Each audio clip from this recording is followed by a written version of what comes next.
Dépouillé de l'héritage de mon grand-père par mes parents, je me suis réfugié dans sa vieille cabane avec presque rien. C'est là que j'ai trouvé une enveloppe cachée de sa main. Son dernier message, un secret qui pourrait tout changer. L'avocat chargé de la succession a fermé le dossier, a regardé mes parents et a dit « C'est tout le patrimoine ». Ce fut le moment où ma mère a souri. Pas un grand sourire, pas vulgaire. Juste ce petit sourire étudié qu'elle arborait toujours quand quelque chose s'était déroulé exactement comme elle le voulait, et qu'elle croyait que la pièce était trop officielle pour que quiconque puisse le nommer tel quel. La salle d'audience était froide, suréclairée et sentait légèrement le papier et le vieux café. Mon père était assis à côté d'elle, les deux mains jointes sur la table, déjà détendu. Leur avocat avait devant lui un dossier noir impeccable, chaque page marquée d'un onglet, chaque réponse prête. En face d'eux, j'étais assise, le vieux sac de voyage en toile de mon grand-père à mes pieds, et 2 années de suppositions non vérifiées se transformaient enfin en faits devant mes yeux, maison, camion, terre, atelier, équipement, épargne. Et l'avocat avait tout lu d'un ton administratif doux et uniforme, comme les gens l'utilisent lorsqu'ils veulent que le vol ressemble à une procédure. La maison principale de mon grand-père, située sur le chemin du ruisseau des Saules, revenait à mes parents par le biais de la part résiduaire de la succession. Le camion, le champ du sud, l'équipement, le compte courant, les outils agricoles, les droits de coupe de bois négociables, même le vieux coffre à fusil, dont mon père parlait comme si c'était son droit d'aînesse avant même que le corps de grand-père ne soit froid. Chaque ligne se terminait au même endroit, Puis l'avocat tourna la page et dit, presque comme une pensée après coup, une structure récréative indépendante sur un terrain non générateur de revenus, connue officieusement sous le nom de Cabane de l'Ouest, et transmise séparément à la petite fille Élise Mercier. Ma mère a ri sous cap. La Cabane de l'Ouest, c'est ce que j'ai obtenu. Une structure d'une seule pièce, pourrissante, à 12 minutes de l'autoroute, après une barrière à bétail emportée par les eaux et un bosquet de cèdres. Pas de plomberie, pas de chauffage adéquat. La moitié des cadres de fenêtres tordus, de la rouille sur les charnières. Grand-père l'utilisait pour la saison de la chasse, puis pour la tranquillité, ce qui, dans son langage, signifiait généralement vouloir un endroit assez éloigné pour que personne ne puisse lui demander de signature. Mon père l'a qualifié d'inutile. Ma mère l'a qualifié de sentimental. Leur avocat l'appelait un legs particulier de faibles conséquences marchandes.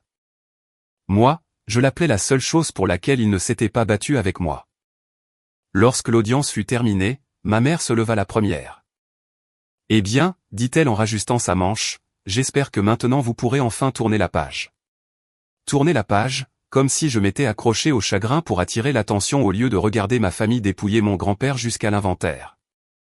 Mon père ramassa les clés du camion que leur avocat avait posé à côté du dossier et les glissa dans sa poche sans me regarder. « Tout est légal, Élise.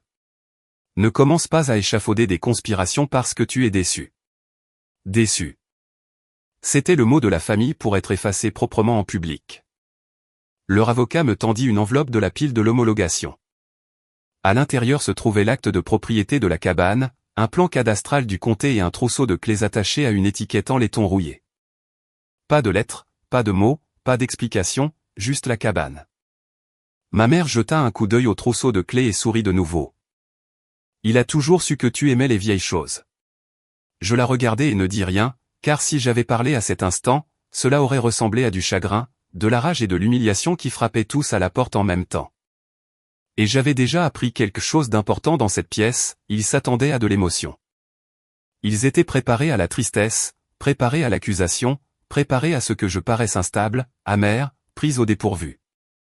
Ce à quoi ils n'étaient pas préparés, c'était le silence.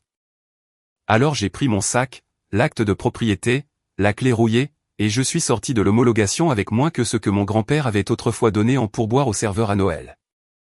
2 sacs, une clé rouillée, une cabane que personne d'autre ne voulait. J'y suis allé en voiture cet après-midi-là même, car je n'avais nulle part ailleurs où emporter la vérité. La serrure a coincé 2 fois avant que la clé ne tourne enfin. L'endroit sentait la poussière de cèdre, la pierre froide et la vieille toile. Il y avait un poêle en fonte dans un coin, un cadre de lit étroit, un évier en émail fissuré sans eau courante, et l'établi de mon grand-père sous la fenêtre, un tableau de paysage défraîchi accroché de travers sur le mur du fond. Sur l'étagère à côté du poêle se trouvaient 3 boîtes de clous, une lanterne et une boîte d'allumettes qui y étaient probablement depuis que Clinton était président. C'était pire que dans mes souvenirs et en quelque sorte mieux, car c'était honnête. La cabane ne prétendait pas m'aimer tout en me fouillant les poches. Cette première nuit, j'ai dormi dans mon manteau sous 2 couvertures militaires et me suis réveillé à l'aube, les dents douloureuses à cause du froid. Le deuxième jour, j'ai nettoyé les crottes de souris de l'armoire et trouvé un ensemble de tasses à café enveloppées dans du papier journal.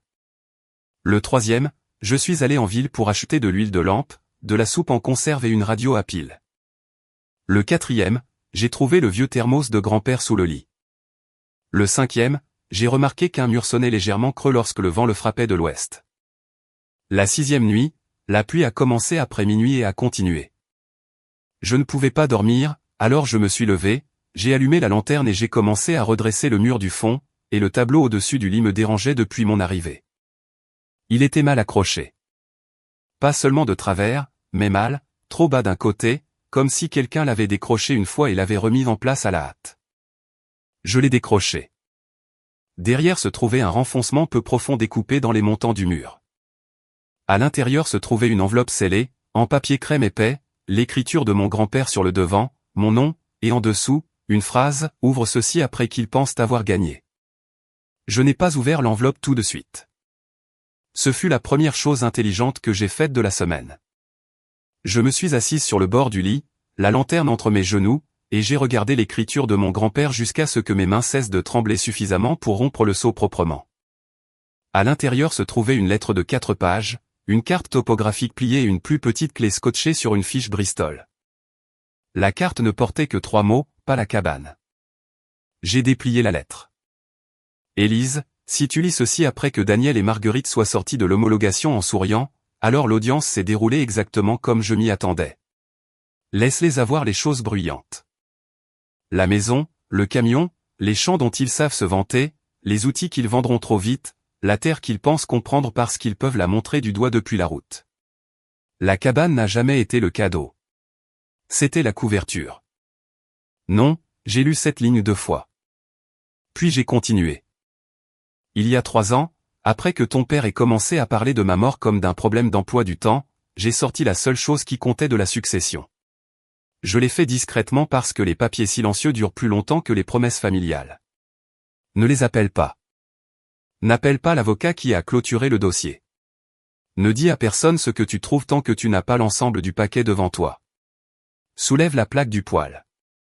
Prends la boîte en fer blanc. Utilise la petite clé à la banque régionale de Comté, coffre 214. Apporte le certificat de fiducie et le relevé topographique de la crête avec toi. Certificat de fiducie. Mon pouce est accéléré. Pas de peur maintenant. De la reconnaissance. Parce que mon grand-père n'utilisait jamais les mots juridiques à la légère. S'il écrivait certificat de fiducie, il y avait un certificat de fiducie. S'il écrivait relevé, il y avait quelque chose sur cette terre que l'avocat de la succession n'avait pas lu parce que cela n'avait jamais appartenu au dossier. J'ai posé la lettre, traversé jusqu'au poêle en fonte et soulevé la plaque lâche sur le côté droit. En dessous se trouvait une boîte en métal noir. À l'intérieur, 6 documents, 2 clés et une pochette en plastique contenant une carte topographique plus grande que mon torse. Le premier document était exactement ce que la lettre annonçait, certificat de fiducie, fiducie foncière du sommet, Mercier Ridgeland Trust, fiduciaire pendant sa vie, Henri Mercier, bénéficiaire successoral au décès, Élise Mercier. Propriété de la fiducie, le terrain de la cabane de l'Ouest et les droits pertinents réservés tels que décrits à l'annexe A. L'annexe A se trouvait derrière. J'ai lu la première ligne et j'ai retenu mon souffle un instant. Le terrain de la cabane de l'Ouest n'était pas 5 acres inutiles autour d'une cabane de chasse en ruine. C'était 68 acres. 68.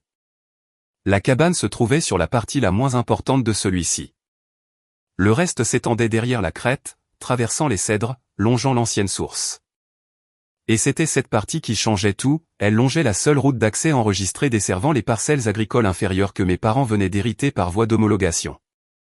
J'ai lu plus loin, les droits réservés attachés au terrain de la fiducie comprenaient les droits primaires sur l'eau de source desservant la maison principale et le système d'abreuvoir inférieur, une servitude de passage enregistrée à travers la route de crête.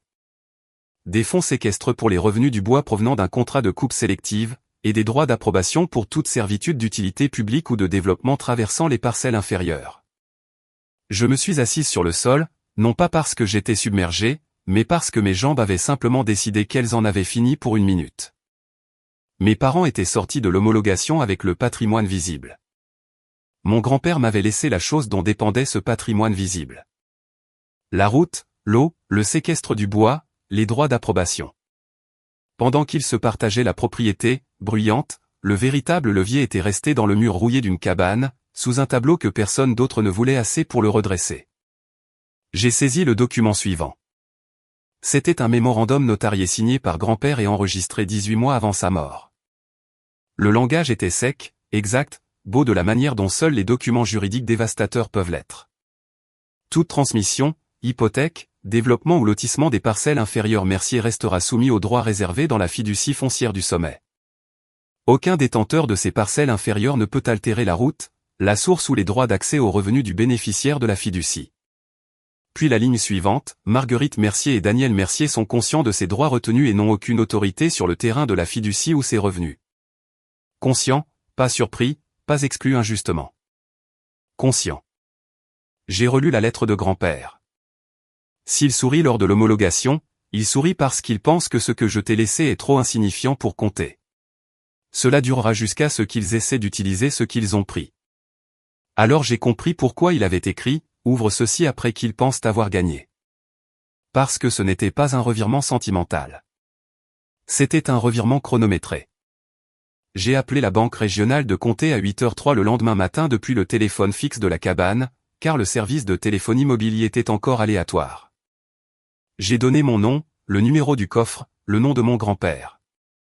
La femme à l'autre bout est restée silencieuse juste un instant de trop. Puis elle a dit, « Mademoiselle Mercier, vous a-t-on dit de nous appeler après l'homologation ?» J'ai resserré ma prise sur le récepteur. Oui. Une autre pause. Des bruits de clavier, puis très prudemment, il vous faudra une pièce d'identité et le certificat de fiducie. Et Mademoiselle Mercier, oui. Il y a aussi une note dans le dossier indiquant que toute demande de renseignement de Daniel ou Marguerite Mercier doit être documentée mais non discutée. J'ai regardé les documents de fiducie étalés sur la table de grand-père. Il n'avait pas seulement caché quelque chose d'eux. Il s'était attendu à ce qu'ils viennent chercher. Je suis allé en ville avec la lettre, le certificat de fiducie, le relevé et la plus petite clé dans mon sac. Lorsque je suis entré dans la banque régionale de Comté, la femme à l'accueil a demandé mon nom, a vérifié l'écran, et toute son expression a changé. Pas chaleureuse, pas neutre, mais préparée. Elle s'est levée et a dit, « Mademoiselle Mercier, le dossier de succession du coffre 214 comprend un résumé actuel des actifs de la fiducie. » Je l'ai suivie vers l'arrière. Puis elle a ajouté, sans me regarder, et avant que nous l'ouvrions, « Vous devez savoir que la valeur qui y est indiquée est supérieure à celle du patrimoine successoral lui hier. » La femme de la banque m'a emmené dans une pièce privée, a vérifié ma pièce d'identité 2 fois et a posé le coffre 214 sur la table entre nous. Il était plus petit que ce à quoi je m'attendais. Ce fut la première surprise. La seconde fut de voir à quel point il y avait peu de choses sentimentales. Pas de montre, pas de photos pliées, pas de vieilles médailles de guerre enveloppées dans un tissu, juste des documents, un épais classeur de fiducie, 2 enveloppes scellées, un résumé des actifs actuels sur papier à en tête de la banque, une enveloppe de caisse marquée « Séquestre du bois ». Et une note manuscrite agrafée sur le devant de la main carrée de grand-père, lisez le résumé avant les lettres. Le chiffre est important. Alors je l'ai fait. En haut de la feuille d'actifs figurait le nom que j'avais déjà vu dans la cabane, fiducie foncière du sommet. En dessous, terrain de crête et parcelle de cabane avec 68 acres. Droit d'eau de source desservant les parcelles inférieures Mercier. Route d'accès et droit d'entretien sur la route de crête, fonds séquestre pour le bois, droit de consentement au développement affectant les approbations d'utilité publique et de servitude, contrat d'option détenu dans le dossier d'examen de la fiducie. Puis mes yeux sont tombés sur la colonne d'évaluation. Je l'ai lu une fois, puis une autre. La valeur actuelle de la fiducie était de 1 482 600 €. Je me suis assise sur la chaise, non pas par émotion, mais parce que ce chiffre ne correspondait pas à la version de la réalité que j'avais emportée en quittant l'homologation. Mes parents s'étaient âprement disputés pour la maison, le camion, la terre et les outils de grand-père. Grand-père m'avait laissé quelque chose qui valait plus que tout cela réuni. Et cela a empiré pour eux à la page suivante. Le contrat d'option n'était pas théorique. Il était actif. 9 mois avant sa mort, votre grand-père avait signé une option avec l'autorité de l'eau du comté. Il voulait le corridor de la source, la bande d'accès à la crête et des droits de servitude contrôlés pour un projet d'eau protégée. La fiducie pouvait soit conserver le terrain et percevoir des paiements de licence annuels, soit exercer une option de vente dans les 180 jours suivant l'acceptation du contrôle par le bénéficiaire successeur. Valeur d'exercice de l'option, 1 100 000 €, séparément du séquestre du bois. J'ai fixé le chiffre jusqu'à ce que les nombres cessent de paraître abstraits. Grand-père ne m'avait pas laissé une triste petite cabane. Il m'avait laissé la crête, la route, la source, l'option, l'argent du bois, et les droits dont dépendait chaque parcelle inférieure. Puis j'ai ouvert la première enveloppe scellée. À l'intérieur se trouvaient des copies de lettres certifiées, 3 d'entre elles. Une à mon père, une à ma mère, une à l'avocat de la succession. Toutes envoyées 18 mois avant la mort de grand-père. Chacune reconnaissait la fiducie foncière du sommet, l'exclusion des actifs de la fiducie de la succession, et les droits retenus grevant les parcelles inférieures. Chacune avertissait que toute tentative de considérer le patrimoine inférieur comme non grevé ou complet sans référence à la fiducie serait fausse. Au bas du reçu de mon père se trouvait sa signature. Il savait, il n'avait pas deviné, pas soupçonné, pas appris trop tard après l'homologation. Il savait. La deuxième enveloppe scellée contenait la dernière note de grand-père. Élise, si Daniel sourit lors de l'homologation, c'est parce qu'il pense que la propriété, bruyante, est la même chose que le véritable contrôle. Il apprendra. Ne te précipite pas pour les affronter. Laisse-les utiliser ce qu'ils ont gagné. Ils découvriront la forme du piège lorsqu'ils essaieront de vendre, d'emprunter, de diviser ou d'améliorer ce qu'ils ont pris, puis rencontre mademoiselle Valois, et elle aura le reste. La femme de la banque frappa une fois et demanda si je voulais que l'avocate de la fiducie soit appelée. J'ai dit, oui. Margot Valois arriva 40 minutes plus tard avec un bloc-notes juridique, un tube de dossier et le visage d'une femme qui attendait depuis des mois que la bonne personne se présente enfin.